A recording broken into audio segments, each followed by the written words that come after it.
Good morning everyone. दोस्तों, आज है अप्रैल 18 2024 और हम लोग करेंगे द हिंदू न्यूज़पेपर के एनालिसिस। आज देख लेते हैं कौन कौन से टॉपिक हम लोग पढ़ने वाले हैं। हीट वेव का एक टॉपिक हम लोग पढ़ेंगे, बहुत ही जबरदस्त। मैं कहूँगा पिछले 15 दिन में सबसे बेस्ट आर्टिकल यही आया है। हीट वेव के बारे में है, जीएस पेपर 3 में आप इसको पढ़ते हो कहाँ से भला? डिजास्टर मैनेजमेंट से। यूपीएससी में कई सवाल इसके आसपास आ चुके हैं। बहुत अच्छा है, तो इसको जरूर करें, इसको मिस मत करें। आपके अगर नोट्स हैं डिजास्टर मैनेजमेंट के तो उसके अंदर भी आप इसको ऐड कर सकते हैं। करना क्या है, करना ही है बेसिकली आपको ऐड, ठीक है। बहुत इंपॉर्टेंट टॉपिक है। उसके अलावा क्लाउड सीडिंग के बारे में बात करेंगे। आपको अगर थोड़ा बहुत न्यूज अगर आप देख रहे हैं तो दुबई के अंदर आज तक की सबसे ज्यादा रेनफॉल हुआ है एक ही दिन में। तो उसके बारे में बात करेंगे, क्योंकि ये नेचुरल रेनफॉल तो था नहीं, ये था क्लाउड सीडिंग। तो नेचर के साथ छेड़खानी किया और नेचर ने जो है दिखा दिया भैया कौन पावरफुल है।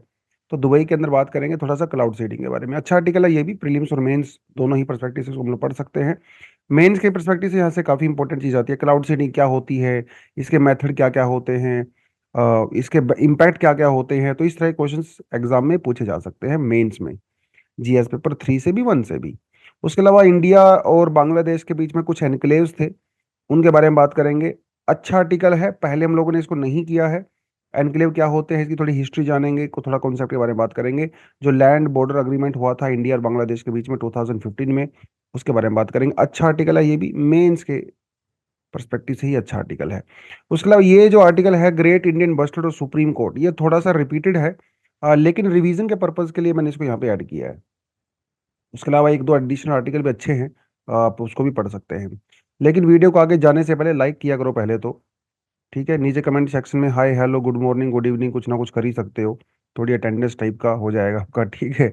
बाकी सैटरडे को हमारी करंट अफेयर की क्लासेस होती है, आपको अच्छे से पता ही है, और जिसमें हम लोग प्रीलिम्स और मेंस दोनों ही एक्सटेंसिवली डिस्कशन करते हैं। क्योंकि देखिए 2 साल का करंट अफेयर के ऊपर तो कमांड आपकी होनी ही चाहिए एग्जाम के लिए, चाहे प्रीलिम्स हो चाहे मेंस हो, ठीक है। वो 2 साल की करंट अफेयर आप मैगजीन से तो नहीं पढ़ सकते, उतना रट्टा आप नहीं मार सकते, क्योंकि मैगजीन से पढ़ना 2 साल का करंट अफेयर बहुत ज़्यादा बोरिंग हो जाता है बेसिकली, और अंडरस्टैंडिंग में नहीं होती है। इट्स बेटर कि आप उसको वीकली मंथली बेसिस पे करें, ताकि over a period of time एक अच्छी अंडरस्टैंडिंग डेवलप हो जाए।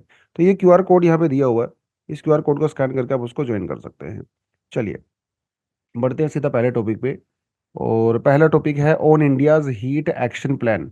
ये टॉपिक इतना इंपॉर्टेंट है, पहले मैंने सोचा था इसको आपको एडिटर मैं आर्टिकल से सीधा ही करवा देता हूँ, लेकिन जब इसकी इंपॉर्टेंस देखी और जो पॉइंट इसके अंदर लिखे हुए हैं ना, दिल ऐसे खुश हो गया सुबह सुबह आज तो मैंने सोचा कि आपके लिए अलग से कंटेंट ही बनाया जाए। तो ये वाला तो आर्टिकल स्लाइड आपके पास पहले से होगी ही, इसमें तो कोई दिक्कत नहीं है। तो बात है देखिए हीट वेव की, कौन सा महीना चल रहा है भैया? अभी चल रहा है आपका अप्रैल, ठीक है। और फिर मई, और फिर आ जाएगा जून। जून में खास बात क्या है, क्योंकि जून में इंडिया में मॉनसून एंटर करता है। लेकिन 1 जून को मॉनसून इंडिया में एंट्री तो करता है, लेकिन वो तो सदर्न पार्ट ऑफ इंडिया में करता है, केरला में करता है। नॉर्थ पार्ट तक आते आते उसको पूरा जून लग जाता है, इवन 15 जुलाई। 1 डेढ़ महीने के बाद वो दिल्ली राजस्थान पंजाब यहाँ पे आता है। सबसे बाद में आता है north west part of India में, और सबसे पहले जाता है। तो जब पूरे इंडिया में सदर्न पार्ट ऑफ इंडिया में बारिश हो रही होती है, नॉर्थ वेस्ट इंडिया में भयंकर वाली हीट वेव चल रही होती है, गर्मी चल रही होती है, सेंट्रल पार्ट ऑफ इंडिया में भी। तो ये तो यूजली अब मई जून का महीना इंडिया में हीट वेव्स का होता ही है। कभी कभी अप्रैल के महीने में भी आपको हीट वेव देखने को मिलती है। लेकिन इस बार जो आईएमडी ने जो हीट वेव की अनाउंसमेंट कर दी थी, बेसिकली वो फरवरी के महीने से ही शुरू कर दी थी। ये भी बड़ा इंटरेस्टिंग है, क्योंकि फरवरी के महीने से ही हमारा जो नॉर्मल टेम्परेचर है फरवरी के महीने में, वो 3.1 से लेके 5 डिग्री सेंटीग्रेड अबव नॉर्मल है। तो इसका मतलब ये हुआ कि इस बार हीट वेव का वो जलवा दिखेगा ना जो शायद कभी नहीं दिखा होगा। 2024 में वैसे भी फरवरी मार्च अप्रैल अब तक के हॉटेस्ट मंथ रहे हैं, और डेफिनेटली हीट वेव की जो इंटेंसिटी है वो बहुत ज़्यादा होगी इस बार, ऐसा आईएमडी का कहना है। तो एक तो हीट वेव डिक्लेयर करने के लिए क्या क्या चीज़ें कंसिडर की जाती है, थोड़ी सी फैक्चुअल इन्फॉर्मेशन आपको पता होनी चाहिए। देखिए, हीट वेव के लिए कंडीशन ये होती है कि एक तो आपकी सोइल बहुत ड्राई हो जाती है, आपकी सोइल से मॉइस्चर जो है वो उड़ जाता है, क्योंकि सीधी सी बात है टेम्परेचर ज़्यादा होगा तो इवेपोरेशन होगा, सोइल का मॉइस्चर जो है वो भी इवेपोरेट हो जाता है, सोइल ड्राई हो जाती है। जब सोइल ड्राई हो जाती है तो भैया क्रॉप्स, ठीक है, वो ड्राई हो जाती हैं, क्रॉप्स खत्म हो जाती हैं आपकी, या फिर आपको ग्राउंड वाटर एक्सट्रैक्ट करना पड़ेगा। अब ठीक है, चलिए जहाँ पे ग्राउंड वाटर है, इरिगेशन फैसिलिटी है, वहाँ तो चलिए फिर भी काम चल जाता है। जहाँ पे इरिगेशन फैसिलिटीज है ही नहीं, ट्यूबवेल नहीं है, इलेक्ट्रिसिटी नहीं है, वहाँ की तो क्रॉप बिल्कुल बर्बाद हो जाती है। और क्रॉप बर्बाद करने का मतलब सीधा सीधा होता है कि भैया फूड सिक्योरिटी, है ना। इतने बड़े देश में अगर फूड ही नहीं है तो फिर दिक्कत बहुत ज़्यादा बढ़ जाती है। बट एनीवेज, हीट वेव को डिक्लेयर करने के लिए क्या क्या चीज़ें होनी चाहिए और क्या क्या क्राइटेरिया जो है वो फॉलो किया जाता है। एक तो सिंपल सिंपल सा क्राइटेरिया ये रहता है कि भाई जो प्लेन एरियाज होते हैं, प्लेन एरिया में अगर टेम्परेचर 40 डिग्री से ज़्यादा है, या जो हिली एरियाज में टेम्परेचर 30 डिग्री से ज़्यादा है, तो उसका जनरल तौर पे आप लोग कह सकते हैं हीट वेव है। लेकिन उसके अलावा और भी कुछ क्राइटेरिया यहाँ पे फुलफिल जो होने चाहिए। जैसे आईएमडी कहता है, normal maximum temperature of station is less than और the equal to 40 degree centigrade, then an increase of 5 degree to 6 degree from the normal temperature is considered to be heat wave condition। मतलब ये है कि normally अगर किसी जगह पे maximum temperature अगर 40 डिग्री होता है, या इससे कम भी होता है, 39 भी हो सकता है, लेकिन जब वहां का टेम्परेचर इस नॉर्मल मैक्सिमम से 5 डिग्री से 6 डिग्री ज्यादा हो जाए, सपोज वो 45 डिग्री हो जाए या 46 डिग्री हो जाए, जो यूजली 40 डिग्री के आसपास रहता था, हम लोग कहेंगे कि भैया यहाँ पे हीट वेव चल रही है। अगर वो 7% हो जाता है तो उसे सीवियर हीट वेव का नाम दे देते हैं। ठीक है, यही सिचुएशन आपको जो है दूसरी जगह पे भी देखने को मिलती है। ठीक है, हिली एरियाज में कंडीशन थोड़ी सी डिफरेंट होती है। तो इतना ज़्यादा टेक्निकलिटीज में अगर आप जाना चाहो, अगर आप याद कर सकते हो तो फिर तो आप याद कर लीजिए। ठीक है, हालांकि मैंने आपको ये एक्सपेक्ट नहीं करूंगा कि आप हर चीज़ छोटी छोटी भी यहाँ पे डिटेलिंग याद रखो, लेकिन यस, नॉर्मल हीट वेव के लिए क्राइटेरिया थोड़ा अलग रहता है। जैसे मैंने आपको बताया, जैसे जो कोस्टल एरियाज हैं, यहाँ पे 37 डिग्री टेम्परेचर मेजर किया जाता है। अगर 37 डिग्री से ज़्यादा टेम्परेचर है कोस्टल एरियाज में तो वो हीट वेव है। अगर प्लेन में 40 डिग्री है, हीट वेव है। हिल्स में 30 डिग्री से ज़्यादा है तो हीट वेव। सीवियरिटी के लिए, जो कि एक तो नॉर्मल हीट वेव होती है, एक सीवियर हीट वेव होती है, उसका क्राइटेरिया थोड़ा सा और स्ट्रांग होता है। जब वो 4.5 डिग्री से 6.4 डिग्री एक्स्ट्रा हो जाता है तो उसे सीवियर हीट वेव का नाम दे देते हैं। अब देखिए, ये तो कंटेंट पुराना है, आपके पास होगा भी है, तो फैक्चुअल इन्फॉर्मेशन, इसमें कोई खास मजा नहीं है। मजा ये है कि हीट वेव एक डिजास्टर है।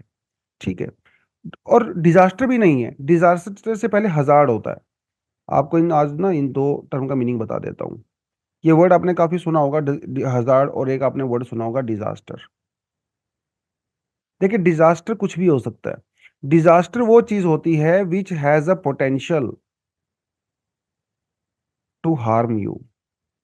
ठीक है, और टू हार्म अस, कुछ भी कह लीजिए, वो हजार्ड होता है। It can be anything, it can be a rainfall, snowfall, heat wave, कुछ भी हजार्ड हो सकता है। अर्थक्वेक, सुनामी, वोल्केनिक इरप्शन, क्योंकि they have a potential to harm you.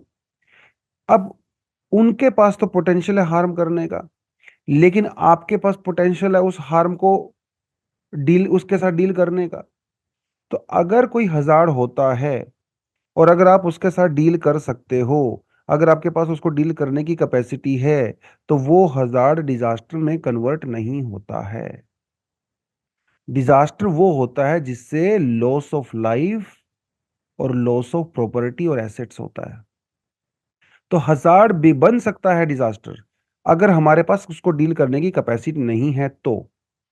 आपके घर में जो इलेक्ट्रिसिटी होती है वो भी एक हजार्ड होता है, करंट लग सकता है, loss of life, loss of asset हो सकता है, लेकिन वो डिजास्टर बनता तो नहीं है हमेशा। कभी कभी बन जाता है, इलेक्ट्रिसिटी की शॉर्ट सर्किट की वजह से घर में आग लग जाती है। राइट, तो हजार्ड और डिजास्टर, तो हीट वेव बेसिकली एक हजार्ड है। अगर इसके साथ डील कर पाए तो फिर वो डिजास्टर नहीं बनेगा।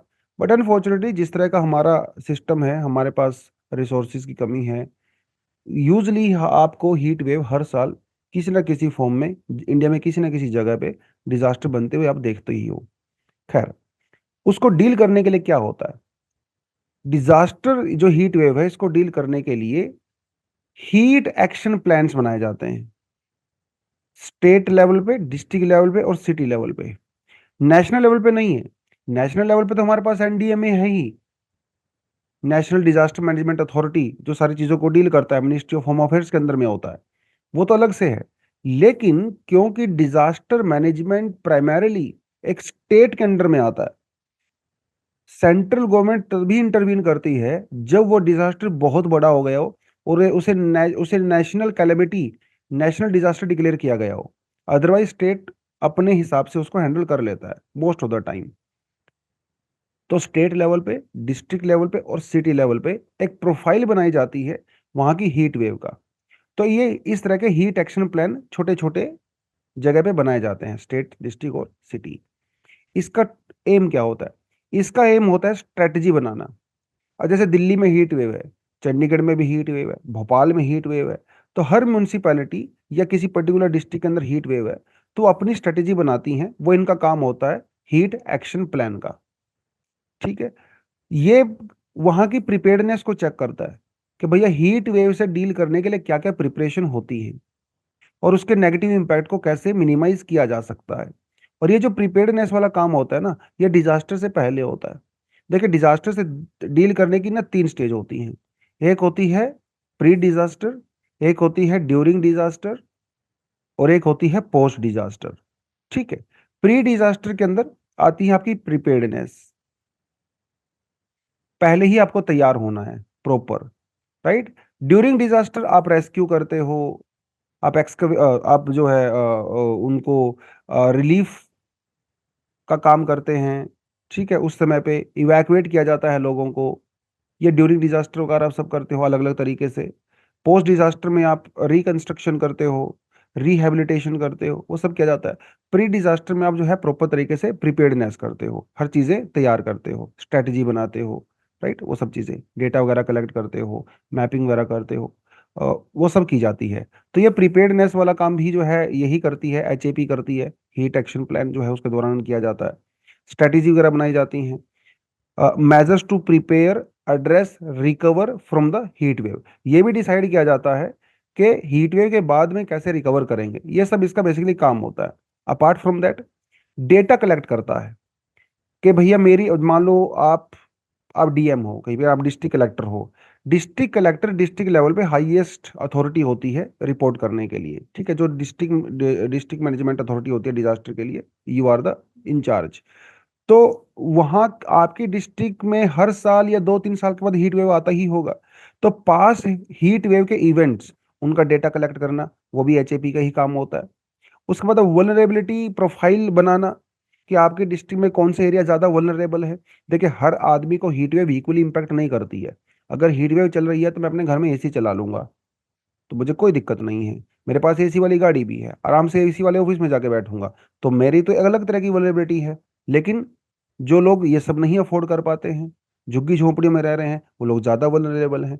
तो हर सेक्शन का वल्नरेबिलिटी प्रोफाइल बनाया जाता है बाय दिस एचएपी। जिसके ऊपर आपको कम फोकस करना है, कहाँ पे ज्यादा फोकस करना है, वो सब यहाँ पे किया जाता है। अपार्ट फ्रॉम दैट, ये रिकमेंडेशन भी देता है कि before disaster, during disaster, post disaster क्या करना है। ये काम भी एचएपी का ही होता है। ठीक है। उसके अलावा कौन से डिपार्टमेंट का कौन सा रोल होगा, जैसे डिजास्टर मैनेजमेंट अथॉरिटी या डिस्ट्रिक्ट मैनेजमेंट अथॉरिटी का, उसका क्या रोल होगा।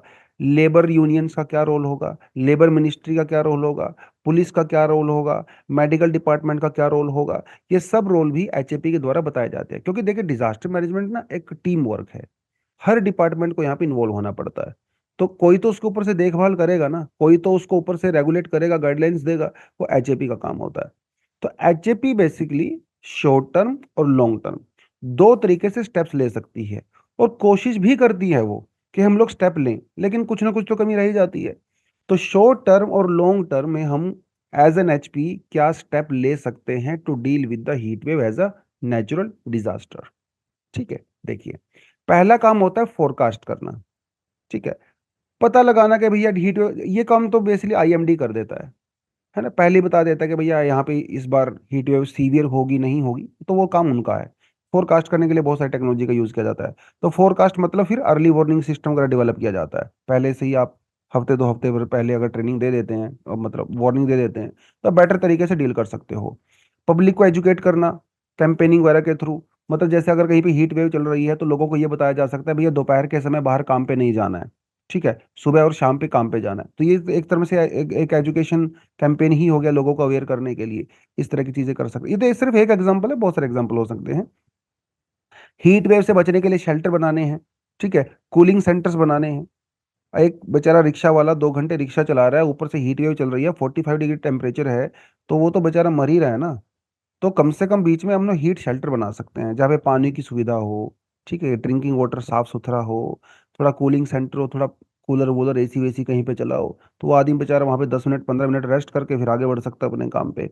हॉस्पिटल्स वगैरह, उनको प्रॉपर डायरेक्शंस दी जाती हैं, वहाँ पे प्रॉपर इक्विपमेंट है कि नहीं, स्टाफ को प्रॉपर ट्रेनिंग है कि नहीं, क्योंकि हीट वेव के दौरान पेशेंट्स की संख्या बढ़ जाती है हॉस्पिटल्स में, राइट। तो वो सारा स्टाफ कैसे डील करेगा, all these things should be taken care of. In the long term, what this HAP can actually do? We can have better urban planning strategy, ठीक है। सिटीज को प्रॉपर डिजाइन करके बनाएं, हीट वेव को ध्यान में रख के बनाएं, सड़कें का क्या साइज होना चाहिए, वेंटिलेशन प्रॉपर तरीके से होनी चाहिए, और ग्रीन स्पेस होना चाहिए सिटीज के अंदर, उन सब चीजों का ध्यान रखेंगे। ट्री प्लांटेशन किया जाए, ये तो सबसे बड़ी बात है। ये ट्री ही आपको शेल्टर प्रोवाइड करा देते हैं बहुत बार, है ना। ट्री प्लांटेशन हो, कूलिंग रहता है, क्योंकि पेड़ पौधे जो है वो ट्रांसपिरेशन करते हैं, वो मॉइस्चर को रिलीज करते हैं, तो एक कूलिंग इम्पैक्ट आता है आपके। आप किसी पेड़ के नीचे बैठ के देखो, आपको इतनी ठंडक महसूस हो जाती है वैसे भी, है ना। तो ट्री प्लांटेशन प्रॉपर तरीके से हो, ये लॉन्ग टर्म प्रोसेस होता है, क्योंकि 2 दिन में तो पेड़ नहीं उगने वाला है भाई, it will take some time, that is why. उसके अलावा हीट रेजिस्टेंट बिल्डिंग होनी चाहिए। बिल्डिंग के अंदर जो मटेरियल है वो ऐसा यूज किया जाए जो थोड़ा सा बहुत स्लोली गर्म होता हो, ऐसा सीमेंट या ऐसा पेंट किया जाए वाइट कलर का। आप अपनी बिल्डिंग में दिल्ली में रह रहे हो और काले रंग का कलर कर दोगे, तो ब्लैक कलर करोगे तो ऑब्वियसली आपके घर का टेम्परेचर 3 से 4 डिग्री एक्स्ट्रा हो जाता है, फिर आपको ज़्यादा कूलिंग पे खर्चा करना पड़ेगा, ठीक है। उसके अलावा कूल रूफिंग टेक्निक्स वगैरह आप यूज़ कर सकते हो, अपनी छतों के ऊपर व्हाइट कलर कर सकते हो, या इस तरह की पेस्टिंग भी आती है आजकल, जो थोड़ा सा हीट को उतना ज़्यादा एब्जॉर्ब नहीं करता है।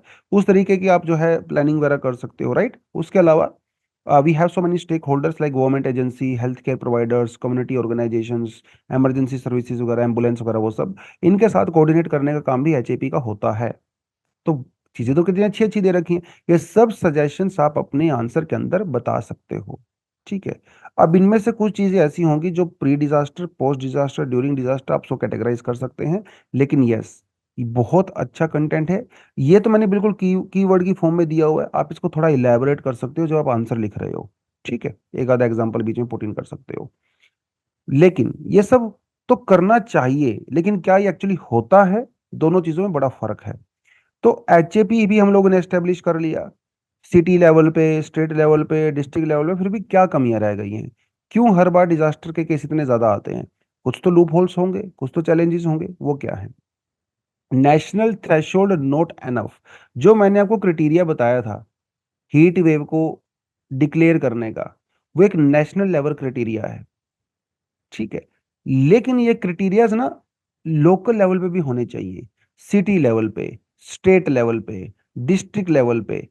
और क्योंकि ये एबसेंट है नहीं अभी हमारे पास, तो उसकी वजह से पता क्या होता है, किसी सिटी के अंदर हीट वेव डिक्लेयर की ही नहीं जाती जबकि वहां का टेम्परेचर 49 डिग्री पहुंच गया है, क्योंकि सिटी लेवल के लिए हमारे पास कोई क्राइटेरिया ही नहीं है। ये तो नेशनल लेवल क्राइटेरिया बना दिया आपने। तो थोड़ा सा आपको माइक्रो लेवल पे जाना पड़ेगा, और ये सबसे बड़ी दिक्कत है, क्योंकि किसी सिटी के अंदर हीट वेव डिक्लेयर ही नहीं हुआ है, तो वहां की जो एजेंसीज है वो भी एक्टिव नहीं होती हैं। तो इसीलिए we need to focus on much micro और द लोकल लेवल। ये एक बहुत बड़ी दिक्कत यहाँ पे फिलहाल है। दूसरी लाभ, हीट वेव को जब डिक्लेयर किया जाता है तो हमारा major focus is only on the temperature, but उसके अलावा वी इग्नोर अदर फैक्टर्स, जैसे ह्यूमिडिटी को हम लोग इग्नोर कर देते हैं। कोई जगह पानी वाटर बॉडी के पास कितनी आसपास है वो इग्नोर कर देते हैं, वो दूर है, आपके पास कोई पॉन्ड है, लेक है, नहीं है, वो that is completely ignored bye IMD। Apart from that, type of roofing, जब घर की कंस्ट्रक्शन की जाती है, आपने रूफिंग किस तरह की है, वो पूरी तरह से फैक्टर इग्नोर कर दिया जाता है। नाइट टेम्परेचर को इग्नोर कर दिया जाता है, सिर्फ दिन के मैक्सिमम टेम्परेचर को ही कंसिडर किया जाता है। भैया रात का टेम्परेचर बढ़ जाता है बहुत बार हीट वेव के टाइम पे, जब लू वगैरह चलती है, रात को 11-12 बजे तक गर्म हवाएं लगती हैं आपको, नींद नहीं आती है, ठीक है। तो वो सब की चीज़ें कंसिडर नहीं की जाती हैं, उसकी वजह से ये जो पूरा स्टेप है वो थोड़ा सा मतलब हो नहीं पाता अच्छा। Missing targeted intervention for the special population need also, ठीक है, मतलब अलग अलग, जैसे ओल्ड एज, चिल्ड्रन, वीमेन, दिव्यांग, जो पेशेंट्स होते हैं हॉस्पिटल में, सब ग्रुप अलग अलग है ना, सबको अलग अलग तरह से डील करना है। तो उस तरह का टारगेटेड इंटरवेंशन अप्रोच अभी हमारे पास है नहीं। हम लोग सभी को जो है एक ही तरीके से देखते हैं। तो क्या कर सकते हैं, what are the suggestions, very important points. पहली बात तो we need to have a develop better heat index. ठीक है, हीट इंडेक्स को जो है वो डेवलप करना है। हीट इंडेक्स को डेवलप करने का मतलब क्या होगा कि हम लोग टेम्परेचर पे फोकस ना करके दूसरे फैक्टर्स को भी कंसिडर करेंगे। तो इंडेक्स के अंदर ना मल्टीपल फैक्टर्स होते हैं। इसके अंदर आप humidity, night temperature, soil moisture, ठीक है, ट्री कवर, वो सब कुछ कवर होगा। तो एक अपना खुद का हीट इंडेक्स डेवलप करना, हालांकि इसके ऊपर काम चल रहा है, आईएमडी इसके ऊपर काम कर रही है, लेकिन अभी तक डेवलप नहीं हुआ, it will take some time. उसके अलावा focus on special demographic needs, जैसे मैंने आपको बताया वीमेन, चिल्ड्रन, ओल्ड एज, उनके ऊपर ज्यादा फोकस करना है। राइट, स्लम एरियाज में जो लोग रहते हैं उनके ऊपर ज्यादा फोकस करना है। डेमोग्राफिक नीड्स के हिसाब से काम होना चाहिए। हॉटस्पॉट मैपिंग, यस, जहां पे हर साल हीट वेव आता है, ठीक है, जहाँ पे 2 साल में आता है, जहाँ पे 5 साल में आता है, इन एरियाज को आइडेंटिफाई किया जाए और उसके हिसाब से उनको टारगेट किया जाए, ये जरूरी है। उसके अलावा आप भी तो ऐसे ही करते हो ना यूपीएससी में, जब तैयारी करते हो तो हर टॉपिक थोड़ी ना एक इक्वल उसके साथ पढ़ते हो, जिससे ज्यादा क्वेश्चन आते हैं उस पर ज्यादा फोकस करते हो। अब पॉलिटी में आप ज्यादा फोकस फंडामेंटल राइट पे करते हो, डीपीएसपी पे करते हो, जुडिशरी पे करते हो, है। तो उतना हर टॉपिक इंपॉर्टेंट थोड़ी होता है। इसी तरह से आपने को भी टारगेट करना है हर एरियाज को आप ऊपर। और वैसे भी हर एरिया के ऊपर आप इक्वल ध्यान दे भी नहीं सकते कि उतनी उतनी हमारे पास मैन पावर ही नहीं है, उतना रिसोर्स भी नहीं है। तो कम रिसोर्सेज हैं, इसलिए ज्यादा टारगेट करना पड़ता है ताकि एफिशिएंसी बेटर हो। उसके अलावा prioritize most vulnerable groups, children, low income groups, women को थोड़ा ज्यादा प्रेफरेंस दें। More focus on people in the informal sector. सीधी बात है भैया, जो फॉर्मल सेक्टर वाले हैं, मान लो कोई ऑफिस में जा रहा है तो ऑफिस में पंखा भी चल रहा होगा, एसी भी लग रहा होगा, उसको ज्यादा दिक्कत नहीं है। जो बेचारे चाय वाले सड़कों पे हैं, या जो रेडी लगाते हैं, जो वेंडर्स हैं, जो सब्जी वाले बाहर बैठे हुए हैं, जो लेबरर्स बाहर काम करते हैं धूप में, एग्रीकल्चर जो लेबरर्स हैं वो खेत में काम करते हैं धूप में, उनके ऊपर ज्यादा फोकस करना है, जो इनफॉर्मल सेक्टर की में लोग काम करते हैं। राइट, उसके अलावा integrate HAP with broad plans, more resources, ठीक, मतलब जो हमारा नेशनल डिजास्टर मैनेजमेंट अथॉरिटी जो प्लान बनाती है, ब्रॉडर प्लान्स बनाती है, उसके साथ जो है ये सिटी लेवल, म्यूनसिपैलिटी लेवल और city, district level, state level के प्रोग्राम को आपको थोड़ा सा इंटीग्रेट करना पड़ेगा, तब जाके काम चलेगा, है ना। सब मिल बैठ के काम करेंगे तभी होता है। चलिए थोड़ा आगे बढ़े। Dubai roads and airports reel from flood after record rainfall. देखिए ये दुबई वगैरह में ना, यूएई में कोई नया चीज नहीं है, सीड करते हैं वहां पे क्लाउड्स को, मतलब आर्टिफिशियल रेन की मैं बात कर रहा हूँ, आजकल सब कुछ आर्टिफिशियल हो गया है। आर्टिफिशियल रेन की मैं बात कर रहा हूँ। नेचर के साथ बेसिकली हम लोग कर रहे हैं छेड़खानी। पहले तो नेचर के साथ छेड़खानी को जो है छेड़ के उसको चेंज किया, और फिर हाय तौबा कर रहे हैं, अरे नेचर चेंज हो गया, क्लाइमेट चेंज हो गया, उसको रिवर्स करने की कोशिश करते हैं, और फिर रिवर्स करते हैं तो फिर यही होता है, क्योंकि इस तरह की चीज़ों का प्रिडिक्ट नहीं कर सकते। राइट, आपने एक सोए हुए मगरमच्छ को हाथ लगाया, आप ये प्रिडिक्ट नहीं कर सकते वहां से भागेगा या आपके ऊपर रिवर्स अटैक करेगा, कुछ भी हो सकता है भाई उसके केस में, ठीक है। तो इसलिए थोड़ा उसको सोने दो। थिंग इज कि दुबई के अंदर अभी ये रिपोर्ट किया गया था कि 6 to 7 केसेस जो है वो अभी, मतलब फ्लाइट्स होती हैं, ये पता है आपको, फ्लाइट्स होती हैं, फ्लाइट के थ्रू क्लाउड सीडिंग की जाती है। और बारिश हुई ना अभी, इस बारिश से पहले 6 से 7 फ्लाइट्स क्लाउड सीडिंग के लिए ली गई थी। And everybody knows, it is also well known, declared properly, news media में अभी ये चल रहा है कि it was a cloud seeding artificial rain. तो यूएई के अंदर तो स्पेशल डिपार्टमेंट बना रखे हैं उन्होंने क्लाउड सीडिंग के लिए। तो यूएई ने 1990s से शुरू किया था ये पूरा सिस्टम क्लाउड सीडिंग का। उसके बाद कई सारी उन्होंने ऑर्गेनाइजेशन वहाँ पे डेवलप करी, नासा के साथ मिलकर वो लोग काम करते हैं बहुत बार। उनका खुद का यूएई रिसर्च प्रोग्राम भी चलता है रेन एनहेंसमेंट साइंस के लिए, 2015 में उन्होंने बनाया था। तो ये सब ना क्लाउड सीडिंग के लिए खेल होता है वहाँ पे, क्योंकि देखिए मिडिल ईस्ट वाला जो पूरा रीजन है वो ना एरिड रीजन है, it's like a desert. Dubai तो पूरा डेजर्ट से ही बनाया हुआ है। तो दुबई का कहा जाता है दुनिया भर में कि सबसे जबरदस्त इंफ्रास्ट्रक्चर दुबई, सिंगापुर और दुबई का ही माना जाता है पूरी दुनिया में। लेकिन नेचर ने भाई कहा कि बेटा हमसे तो आगे तुम नहीं निकल सकते। तो अब देखिए दुबई में क्या हुआ, सड़कें डूबी हुई हैं, एयरपोर्ट से फ्लाइट कैंसिल हो गई हैं, इंफ्रास्ट्रक्चर खत्म हो चुका है। उनका सीवरेज सिस्टम था एक दिन की बारिश में ही ब्लॉक हो गया। राइट, ये हालत है इंफ्रास्ट्रक्चर की, क्योंकि जितना वर्स्ट आप प्रिडिक्ट कर सकते हो ना किसी चीज को लेके, आप वर्स्ट प्रिडिक्ट कर सकते हो, उससे कहीं गुना वर्स्ट चीजें हो जाती हैं इतिहास में।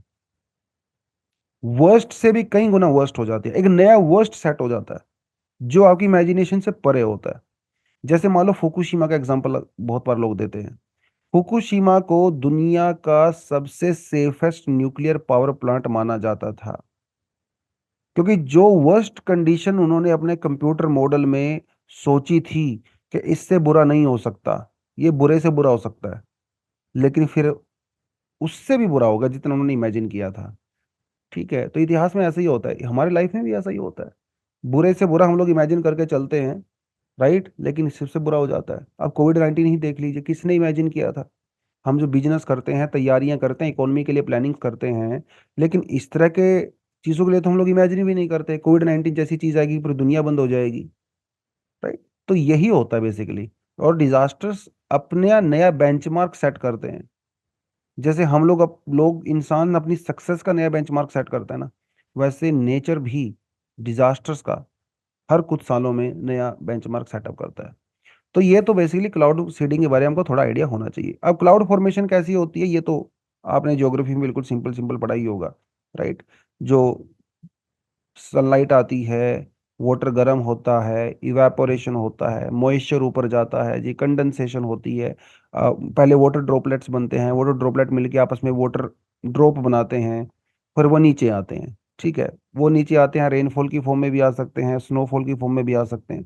वैसे दिस इज द प्रेसिपिटेशन, जो कि बेसिकली नॉलेज है आपकी जीसी लियोंग के अंदर या एनसीईआरटी अगर पढ़ते हैं, तो आप एक अच्छा खासा एक चैप्टर जो है वो प्रेसिपिटेशन को दिया हुआ है, जिसमें डिफरेंट टाइप ऑफ क्लाउड्स कैसे बनते हैं वो सब आपको दिया हुआ है। एनीवेज, क्लाउड सीडिंग क्या है? क्लाउड सीडिंग, सीड का मतलब ये होता है ना, एक बीज होता है, सीड होता है, आप उसको लगाते हो जमीन के अंदर, over a period of time वो न्यूट्रिशन लेता है, वाटर लेता है, सनलाइट लेता है, और उसे पेड़ बन जाता है। तो सीडिंग का बेसिकली भी मतलब यही होता है, हम लोग क्लाउड को सीड कर रहे हैं। Cloud seeding is an artificial method used to increase rainfall by introducing certain substances into the cloud. देखिए, एक बात आपको मैं बताता चलूं, क्लाउड सीडिंग तभी हो सकती है जब आपके स्काई में already some clouds are present. ठीक है, अगर आपका स्काई 100% क्लियर है, आप वहां पे आर्टिफिशियल क्लाउड क्रिएट नहीं कर सकते हो। Some form of cloud should be there. अब वो जो क्लाउड है वो बारिश क्यों नहीं कर रहे हैं? क्योंकि उनके अंदर जो वाटर ड्रॉपलेट्स हैं, दे आर नॉट एनफ, उनका साइज बहुत छोटा होता है। उस साइज को इंक्रीज करने के लिए क्लाउड सीडिंग किया जाता है। ठीक है, ये थोड़ा आपको समझना पड़ेगा। तो during cloud seeding, chemicals like silver iodide, potassium iodide and dry ice, इनका यूज किया जाता है। तो एयरप्लेन्स वगैरह के द्वारा, हेलीकॉप्टर के द्वारा ये मटेरियल वहां पे जो है वो स्प्रे किया जाता है क्लाउड्स के ऊपर। और उसके बाद फिर वो क्लाउड का जो वाटर ड्रॉपलेट है उनका साइज इंक्रीज हो जाता है, और क्योंकि वो बहुत हैवी हो जाते हैं, तो under the influence of gravity वो ग्राउंड पे आ जाते हैं। ठीक है, ये होता है बेसिकली क्लाउड सीडिंग। यूजली इसके दो मेथड होते हैं, हाइग्रोस्कोपिक क्लाउड और glaciogenic cloud seeding. Hygroscopic cloud क्या होता है? Seeding aims to accelerate the coalescence of the droplets in a liquid cloud, resulting in the formation of the larger droplet. जैसे मैंने आपको बताया, छोटा ड्रॉपलेट होता है, ठीक है, ये बड़ा बन जाता है। बड़ा तब बनेगा ये जब ये मॉइस्चर को अपने आसपास से अट्रैक्ट करेगा। अट्रैक्ट कौन करता है? अट्रैक्ट करता है सिल्वर आयोडाइड। ये एक हाइग्रोस्कोपिक न्यूक्लियाई होता है। हमारे जो डस्ट पार्टिकल्स होते हैं, सोल्ट पार्टिकल्स होते हैं, वो अपने आसपास के मॉइस्चर को अट्रैक्ट करते हैं, वाटर वेपर्स को अट्रैक्ट करते हैं, और एक बड़ा वाटर ड्रॉप बना देते हैं। तो ये जो silver iodide, potassium iodide, basically यही होता है। इसको थोड़ा साइज को इंक्रीज कर देते हैं, उसे बोलते हैं हाइग्रोस्कोपिक क्लाउड। एक अपने पास आता है ग्लेशियोजेनिक क्लाउड। ये क्या होता है? It focuses on the inducing ice production in the super cold clouds leading to the precipitation. इसके अंदर हम लोग ड्राई आइस का यूज करते हैं। ठीक है, तो ड्राई आइस भी एक न्यूक्लियाई के रूप में ही यूज करता है। जो काम वहां पे आयोडाइड करता है, सिल्वर आयोडाइड, यहाँ पे वो काम ड्राई आइस करता है। क्लाउड के अंदर हम लोग ड्राई आइस को इंट्रोड्यूस कर देते हैं, जिसकी वजह से वो बढ़ जाता है। ठीक है, तो इस तरह से रहता है ये, थोड़ा सा अगर प्रैक्टिकल देखें तो पहले से अपने पास एक क्लाउड था, तो यहाँ से एयरप्लेन आता है। ठीक है, वो एयरप्लेन क्या करता है? The airplane inject silver iodide और other substances into the atmosphere, तो इसने ये स्प्रे कर दिया। सिर्फ स्प्रे करने से क्या हुआ?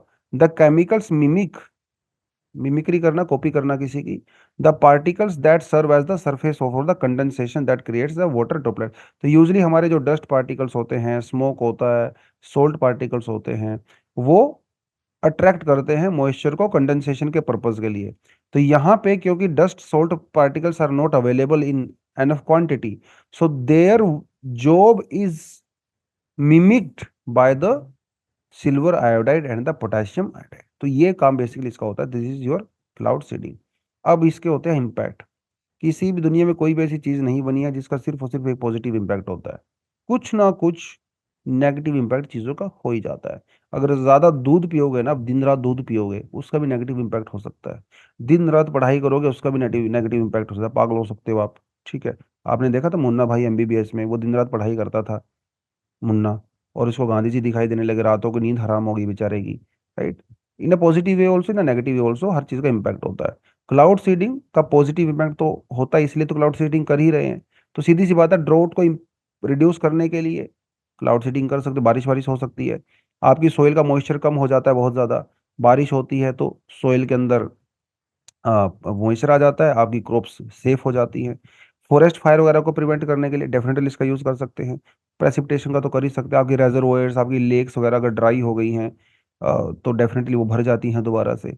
ठीक है। एयर क्वालिटी को एनहेंस करने के लिए, जैसे दिल्ली वगैरह में ये आइडिया था लास्ट ईयर कि बहुत ज़्यादा पॉल्यूशन हो गया था, तो भैया बारिश वारिश करा के जो है हम लोग थोड़ा उसको ठीक ठाक कर सकते हैं, पोल्यूटेंट जो है वो नीचे ग्राउंड पे आ जाते हैं। नेगेटिव इम्पैक्ट भी ऑब्वियसली अभी दुबई में आपने देखा ही, क्योंकि क्लाउड सीडिंग कितनी क्वांटिटी में होगी ये आपके हाथ में नहीं होता है। राइट। आपके हाथ में सिर्फ ये होता है कि सिल्वर आयोडाइड को जाके वहां पे स्प्रे कर दो, बाकी काम जो ऊपर वाले का है, और दुबई में उन्होंने दिखाया ऊपर वाले ने। तो negatively impact the neighbouring ecosystems, cloud seeding रोकना आपके बस की बात नहीं है, आप इसको स्टार्ट कर सकते हो।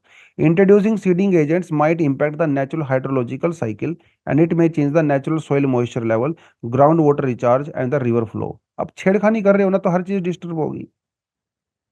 सोयल भी मॉइस्चर को, जो सोयल को मॉइस्चर चाहिए एक लिमिटेड क्वांटिटी तक ही चाहिए। बहुत ज्यादा अगर आप उसको मॉइस्चर दे दोगे ना तो फिर that can convert into so many other thing, mud में कन्वर्ट हो सकती है वो, लैंडस्लाइड आ सकता है अगर आप किसी स्लोप पे हो तो मॉइस्चर भी लिमिटेड ही चाहिए आपको। राइट। लेक्स अगर ओवरफ्लो हो गई तो वो फ्लड का रूप ले लेंगी, रिवर्स ओवरफ्लो हो गई तो फ्लड का रूप ले लेंगी। नेगेटिव इम्पैक्ट तो होते हैं। और इतना ज्यादा सिल्वर और पोटेशियम वहां पे ऐड कर रहे हो, अल्टीमेटली वो ग्राउंड पे ही तो आ रहा है ना, जिसकी वजह से सोइलवर टॉक्सिसिटी हो सकती है इकोसिस्टम के अंदर। तो हमारी जो एक्वेटिक लाइफ है, जो सोइल हेल्थ है, वो भी नेगेटिवली इम्पैक्ट हो सकती है। तो ये कुछ इसके इम्पैक्ट होते हैं। ठीक है।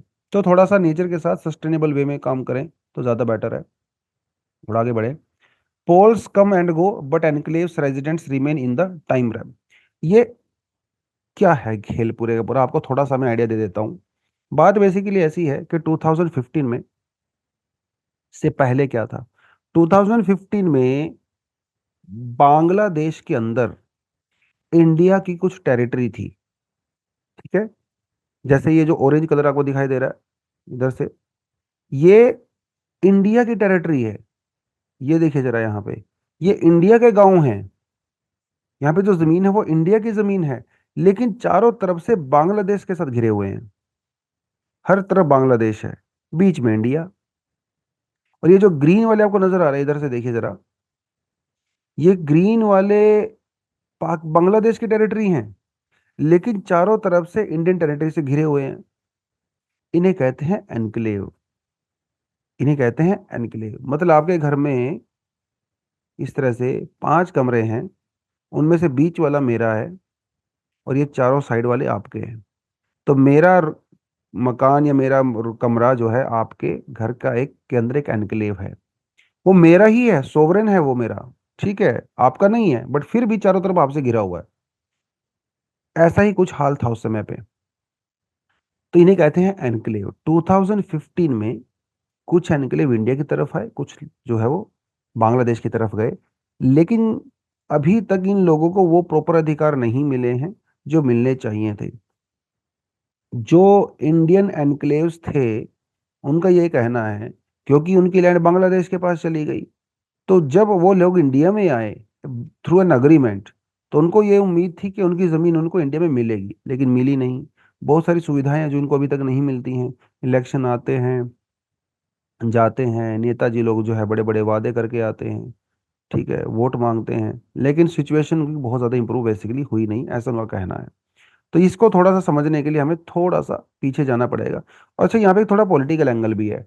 अभी हम लोग क्या कर रहे हैं आजकल, कच्चा थीवू जो है आइलैंड की बात कर रहे हैं बिटवीन इंडिया एंड श्रीलंका।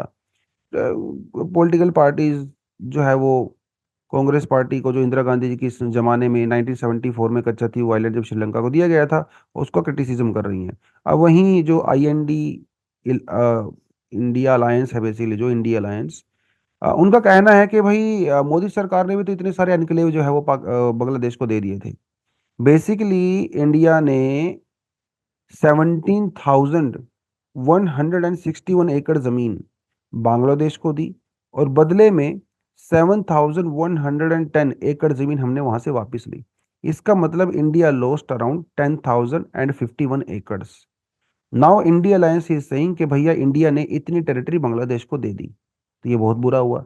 हालांकि जब ये बिल आया था, तो ये राज्यसभा में और लोकसभा में दोनों में ही मोस्टली पॉलिटिकल पार्टीज ने इसको सपोर्ट किया था।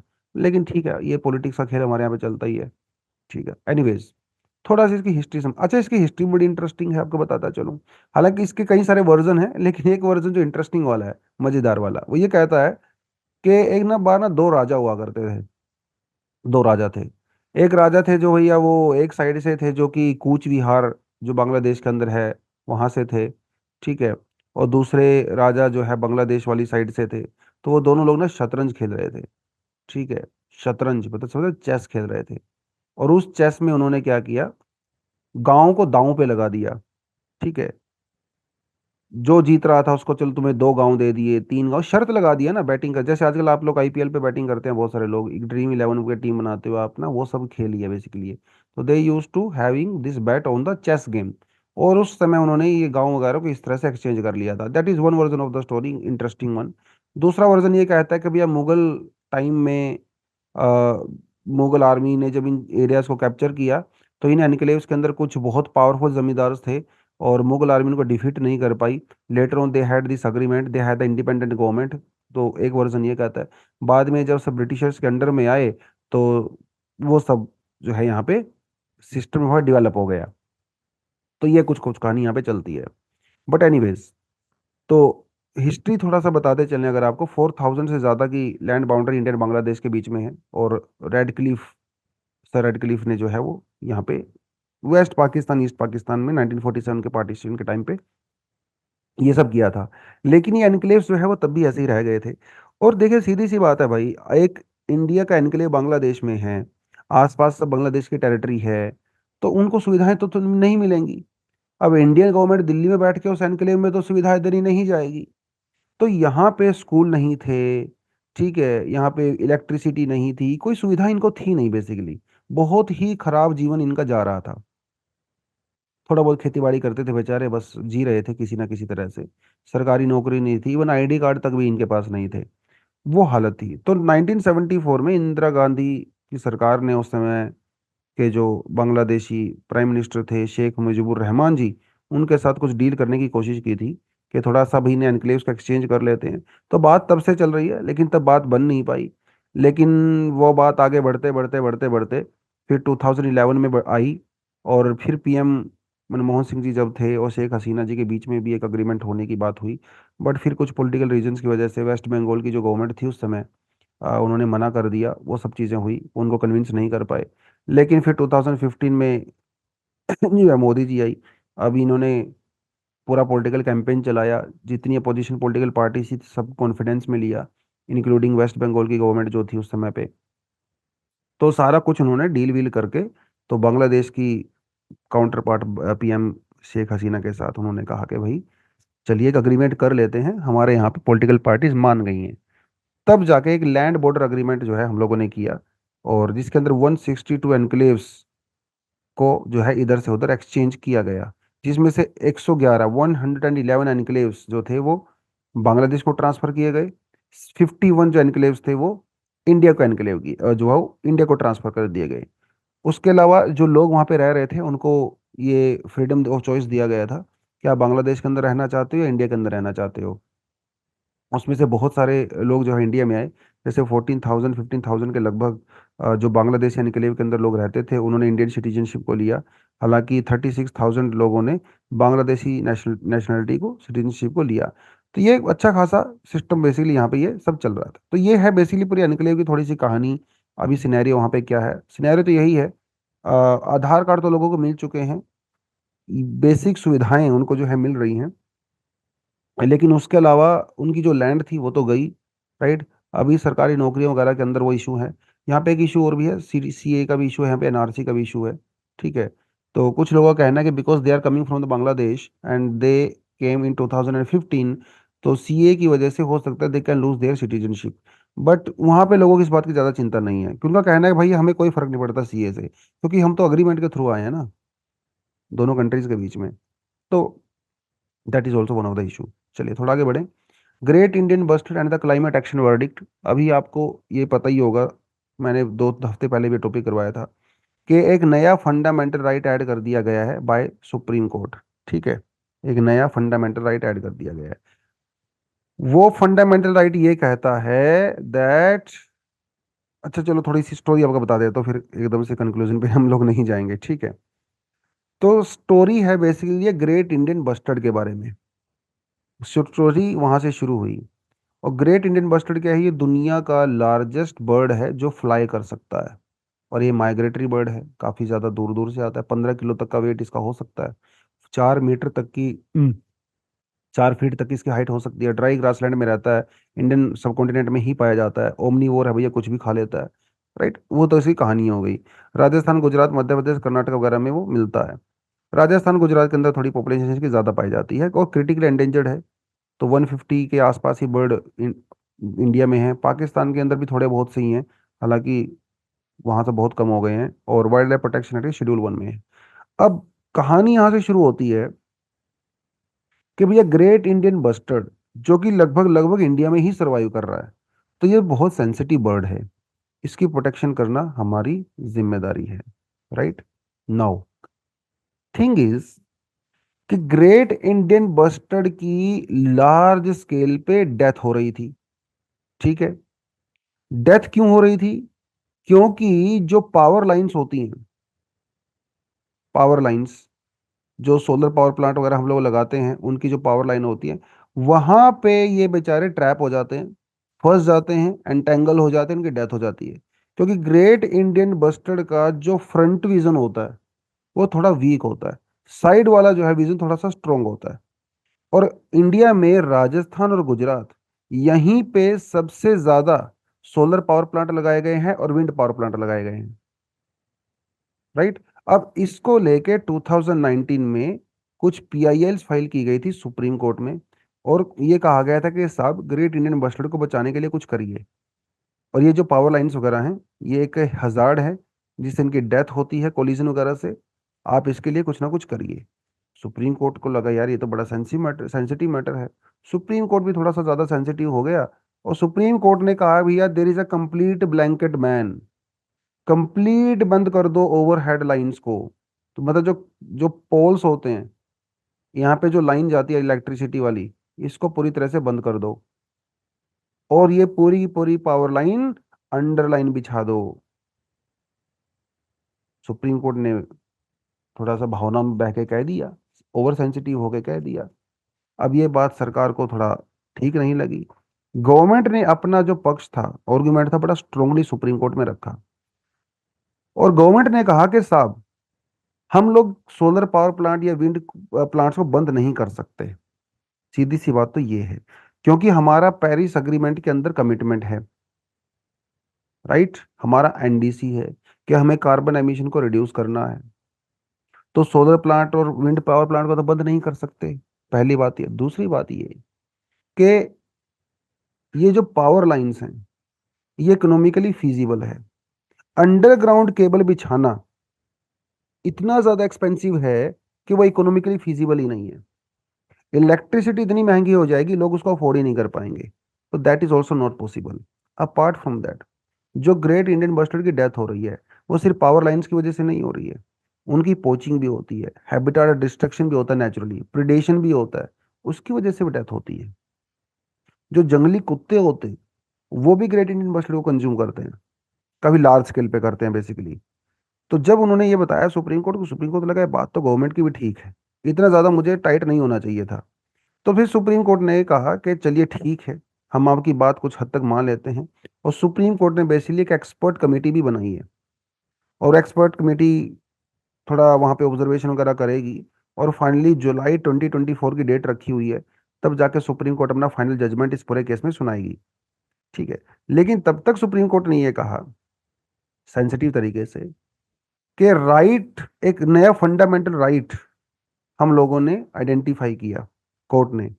ठीक है। और राइट ये है, right against the adverse impact of climate change. Right against the adverse impact of climate change, this is a new fundamental right which is created under article 14 and under article 21। ठीक है। ये एक operative judgement नहीं है, पहली बात तो final judgement आया नहीं है, it's not an operative judgement. इसका मतलब this is not justifiable in the court as per now. ठीक है, ये अभी बाइंडिंग नहीं है।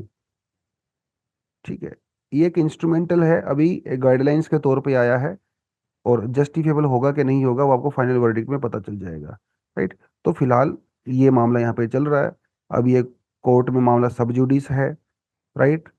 और डेफिनेटली ये राय देखिए, वैसे तो ये जस्टिफिएबल नहीं है, लेकिन फ्यूचर में जो भी पॉलिसीज वगैरह हम लोग बनाएंगे ना, तो वहां पे ये वर्डिक्ट बड़ा काम आने वाला है। राइट। चलिए, तो ये था इस आर्टिकल के बारे में, और तो ग्रेट इंडियन यूनिवर्सिटी की थोड़ी डिटेलिंग आपको मैंने बता ही दी है। चलो आज के लिए इतना ही है।